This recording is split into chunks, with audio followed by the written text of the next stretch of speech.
Some of the more common diseases and illnesses that you're going to see with the digestive system is going to be hemorrhoids. You're going to see a lot of gallbladder disease, fatty liver issues. Today's diet does not accommodate, society does not eat right and it doesn't eat healthy, so they do have all these issues in their digestive system. Chronic constipation is probably the biggest issue you're going to come across.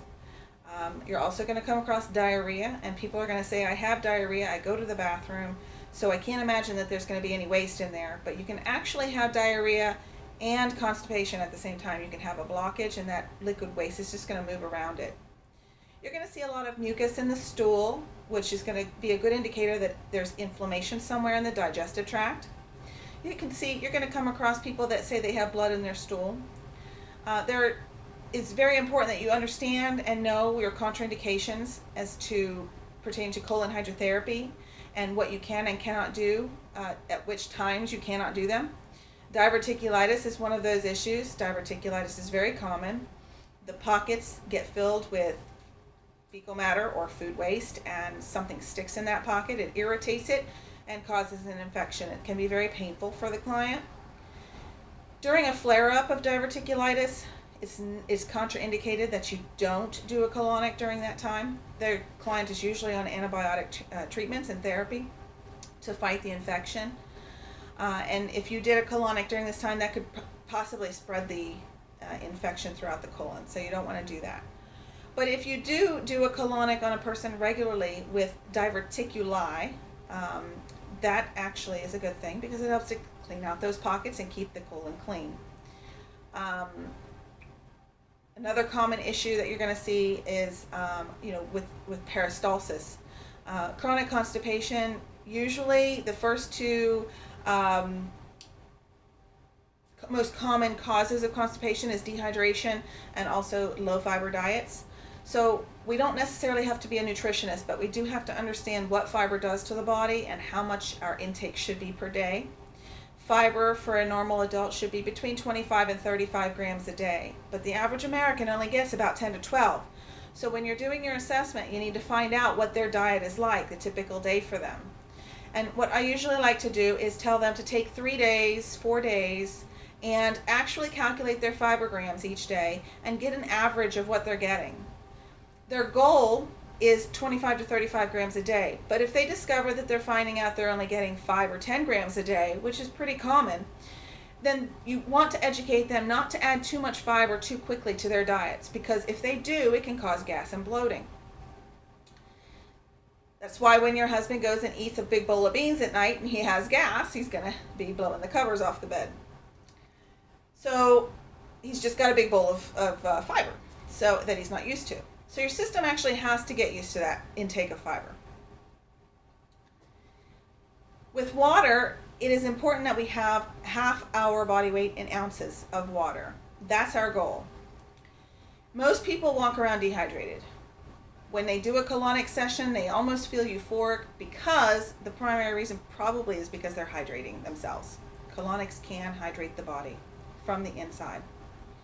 When a person feels hydrated, their brain cells are not shrunk and all dehydrated. They're actually nice and full of water, so they're able to function better. So they think clearer. They don't have the brain fog. They also have, their organs are functioning better because they're actually hydrated. The colon requires water because it does suck the water, about 90% of that water out of the fecal matter. And when it does that, it puts it into the bloodstream. And then the bloodstream carries that water, to the organs that need it. The assessment that you're going to have to do on a person is you're going to find out what they're drinking. So it's important in your health assessment and in your initial assessment that you find out if they're drinking a lot of coffee or tea or soda, because that does not count as fluid intake, as good fluid intake. Caffeine and alcohol actually can dehydrate you because it acts as a diuretic. So as a therapist, you're going to kind of get a baseline and get an idea as to what you're going to be seeing prior to the colonic, just by finding out what they're eating and what they're drinking. During the colonic, you're going to see on a person that's dehydrated, you're going to see dehydrated stool, and you might even hear it clanking against the glass window or in the tubing. That's pretty common. They're little, you know, balls that if they say that they are, you know, that they're straining to pass the stool, that's a good indication that they're probably dehydrated in their colon. Um, so with fiber and with water, that's the most common causes of constipation, and that's where I usually like to start first, is finding out and educating them, you know, what their daily diet is and consists of, and even offer recipes that might be able to help them. After that, we have a lack of muscle tone, and the colon is made up of a muscle. It is muscle, smooth muscle tissue. So just as if you were exercising your bicep muscle, you would put a dumbbell in your hand and you would contract this muscle. Every time you contract this muscle, you make it nice and toned and you make it stronger. When a person is chronically constipated, their muscle tone is weak. And if it's weak, then they can't go to the bathroom, they can't push the stool through the colon. So with colon hydrotherapy, it can be used as a type of physical therapy. A doctor can help you gauge that.